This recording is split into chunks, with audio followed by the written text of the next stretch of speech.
Dear brothers and sisters, it's wonderful to be here this time of the year. This being the holiday season, a season of reflections, a season of caring, a season of giving, a season to be grateful for. This is the time of the year when we reflect on what has happened with us in the last year and what is it that we'd like to do as the year changes.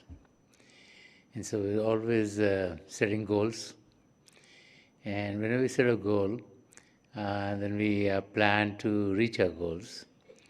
And generally there are many steps along the way that we need to take to get to our goal. As we set our goal and we set up the steps that we need to take to the goal, we find that in the journey of us getting to our goal, there are many stages through which we pass. And then as we pass through the stages, then we need to, reshift our thinking. We need to reshift our plans based on the stages through which we are passing and what is happening during those stages.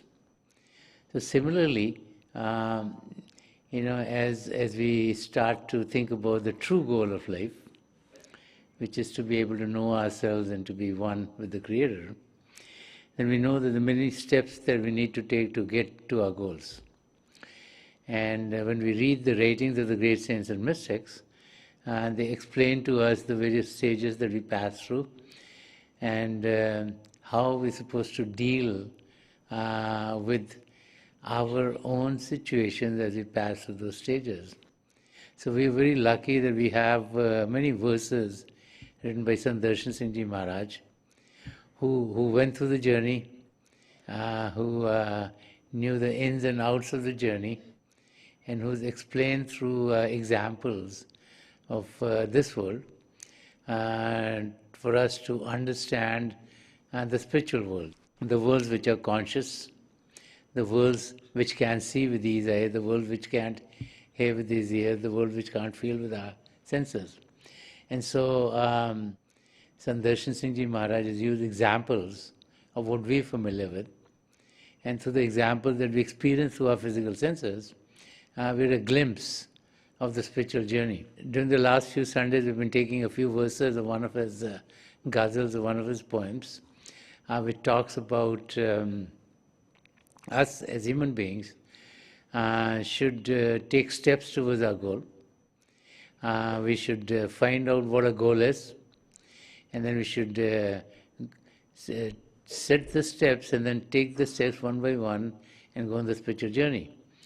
And as this poem unfolds, he talks about various aspects we might be running into on the spiritual journey. And we've been taking a few of these verses of this one poem, and I'd like to take the next verse of this poem, which is very interesting, which, the writings of Sant Rajinder Singh Maharaj many times present a question to us. Through this verse, he will put a question, and the question will be, so it'll make us think. Because when we read the question, it seems like, how is this possible? Okay. And then when you say, how is it possible, then you start to think about it. How is this possible? And then when you think about it, then you start to dig into what the verse really means. And so this verse is like that too. This verse is written in the Urdu language, which is a language which is very prevalent at that time.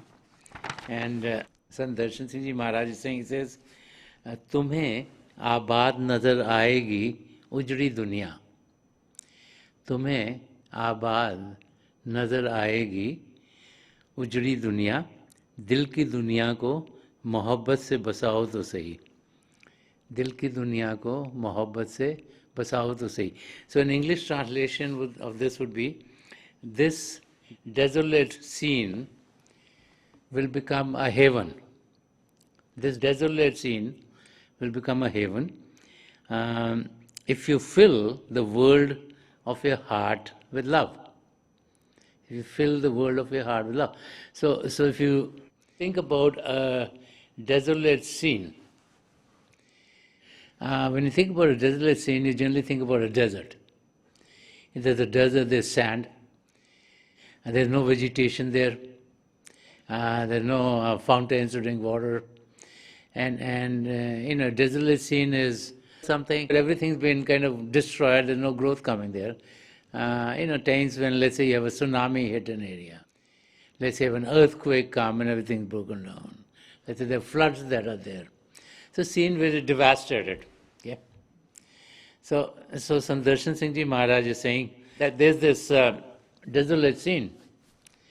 And he's saying, this scene, will look like nothing's growing, there's no greenery, there's no life, it's like sand after sand after sand, and like a desert, or the forests have broken down, or there's no building left because there's a calamity, or, everything's kind of gone, okay? And he said, this can become a heaven. And I wonder, how can something which is so broken, which has nothing there, how can it become a heaven? So he started to think.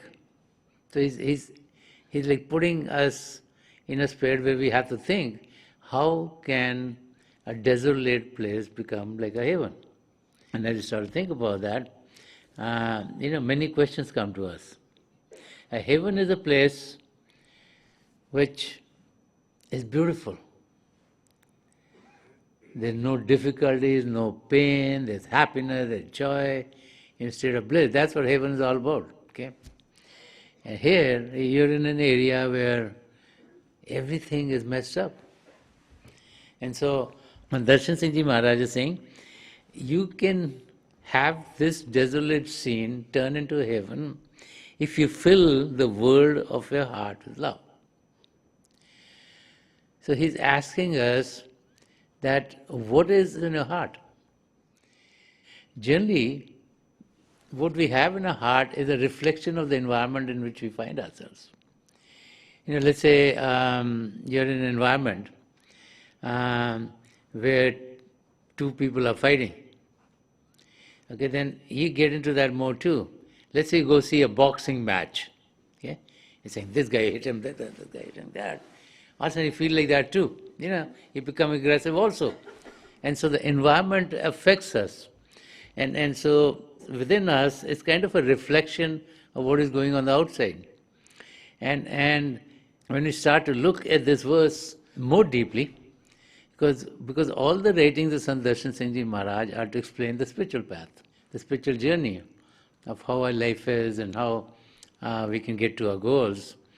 And so he's trying to tell us, when our attention is in the world outside, then everything looks to be, we're pulled here in this direction, we're pulled here in that direction.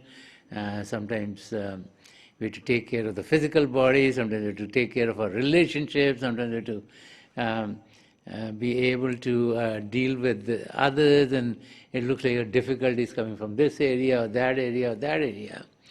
And as we pass through life, it looks like there are many, many more moments of sorrow than there are moments of joy. It's like our life is like a pendulum, and swinging, but it looks like our pendulum kind of gets stuck more into the areas where there's sorrow than into the area where there's joy.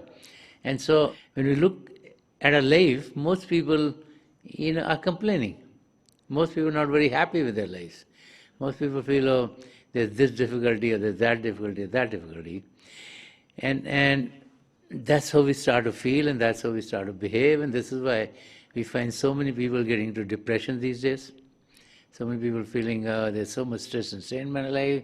Someone feeling, will I ever get out of it? It's the whole scene, because the environment around us is like that. So he's telling us, in that environment, what are we supposed to do? What do we generally do? We say, no, this person is troublesome. And we're always, like blaming someone else for the difficulties. And we think, oh, if they would change, things would be very good. If they were being more loving, things would be good. If they would be helping, things would be good. So as a human being, we are always trying to change someone else, because we all feel that the problem is not with us, it's with someone else. Yeah.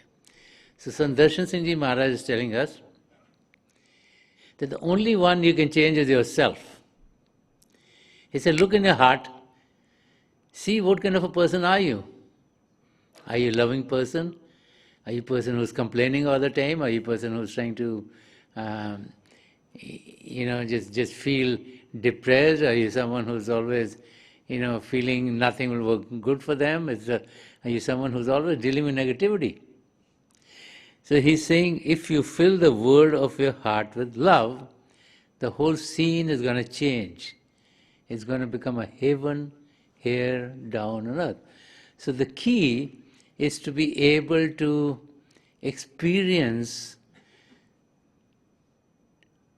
the love in our heart, is to gain love in our heart, is to be able to be in a state where we are full of love within ourselves. Now, how do we get there? How do we get to a state where within ourselves we fill ourselves with love? Because generally we're always inside we are either fearful or we're depressed or we're always worried about something. So Sant Darshan Singh Ji Maharaj in another of his poems wrote very beautifully about that situation. And there he says, as a human being, we're always looking for happiness and joy. Yeah. And where do we find happiness in this world? In the sunrises and the sunsets, in the sky at night with stars and moon, and going to a garden, finding roses and other beautiful flowers and smelling the sweet fragrance. These are areas which in this world, make everyone happy, irrespective of whatever else is going on. If you are in those environments which are happy to you, and so Sant Darshan Singh Ji Maharaj is taking those examples.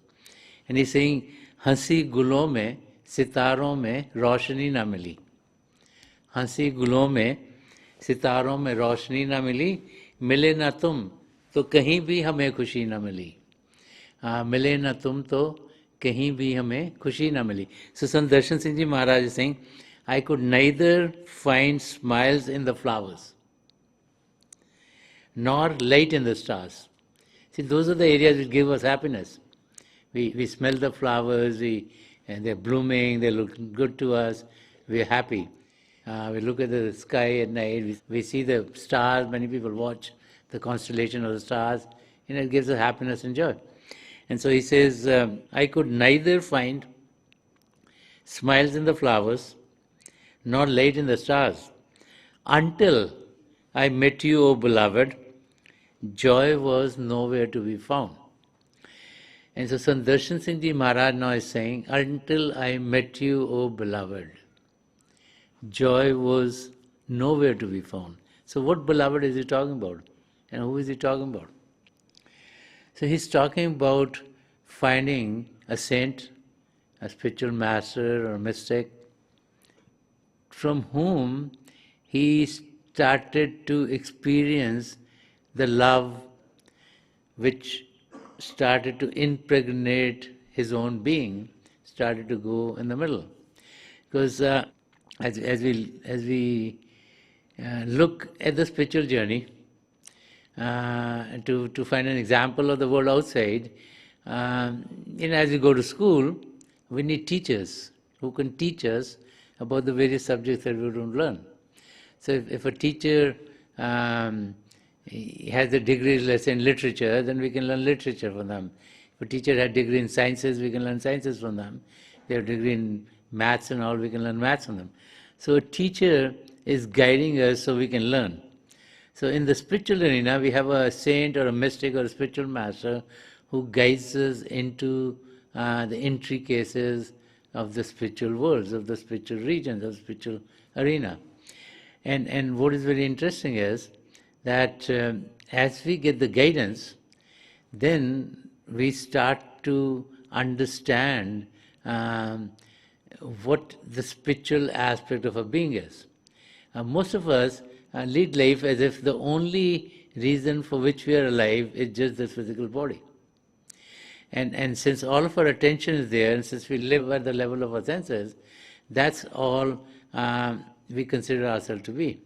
So when we run into guidance from a spiritual master or saint or mystic, we find that we start to think about another aspect of our life, that there's something beyond the physical, that what gives us life is a power which is in the human existence, and that power is a real self because that never dies. It's the body that deteriorates, but the power lives on. And so that power, whether you call it soul or spirit, we then start to understand that as we go through, let's say, satsang, or we read the books, spiritual books, our attention starts to go in that arena. So there is that question as to figure out, who are we really? And as that happens, then the guidance comes in, because, as we read and as we come to that, we have questions. We don't understand everything, because if we understood everything on our own, we will all be there. So we have questions, and then we get answers to them, and that's where the guidance comes in. Okay? And then, as we start to understand that we are soul, then how do we meet the Maker? How do we become one with God? How do we experience true love? So it's the love that we receive from the spiritual master or saint, which is the reflection of the love of the Creator. And so it's through their love that we start to experience the love for God. So they are there to ignite the love of God in our being. That love of God is inherent in us.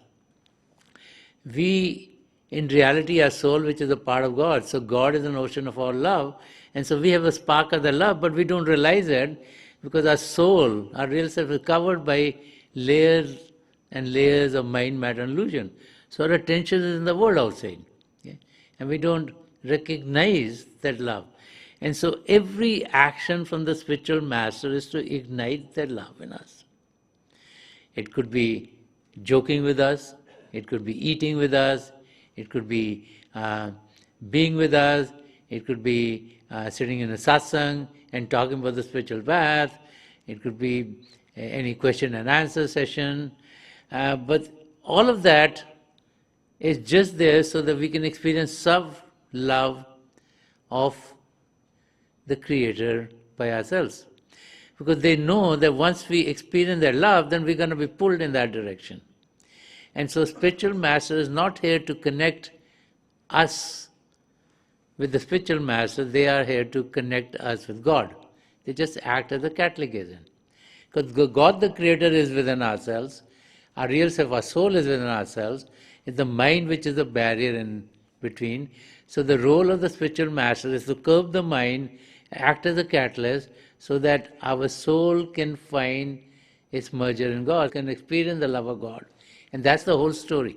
That's all it's all about.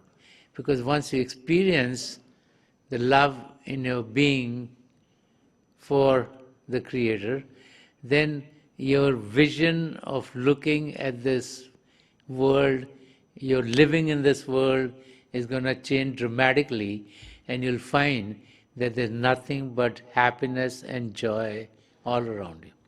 So we all can attain that state. The key is to go within. The key is to meditate. The key is to be able to experience that love that we have within ourselves. So let's sit to meditate for a few minutes. Please sit as comfortably as you can. Close your eyes very gently, just like you close them when you go to sleep. Your eyeballs should be straight, focused 8 or 10 inches in front of you. And as you close your eyes, those of you who have been initiated in the mysteries of the beyond, please do your Simran.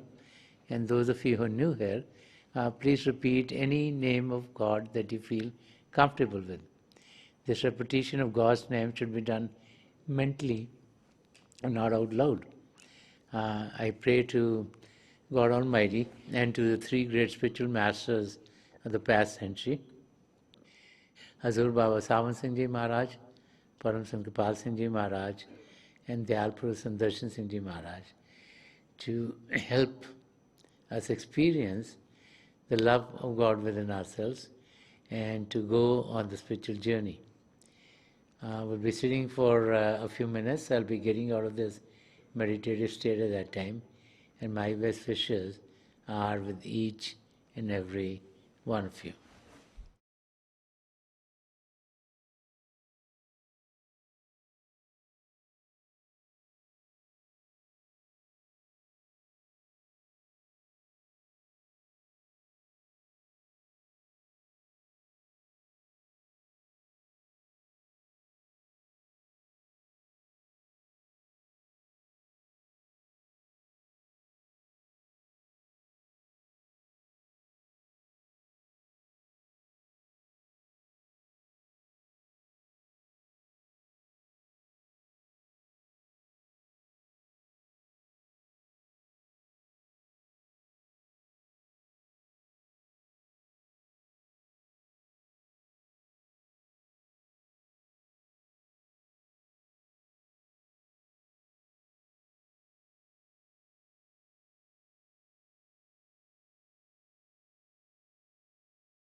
Please leave off.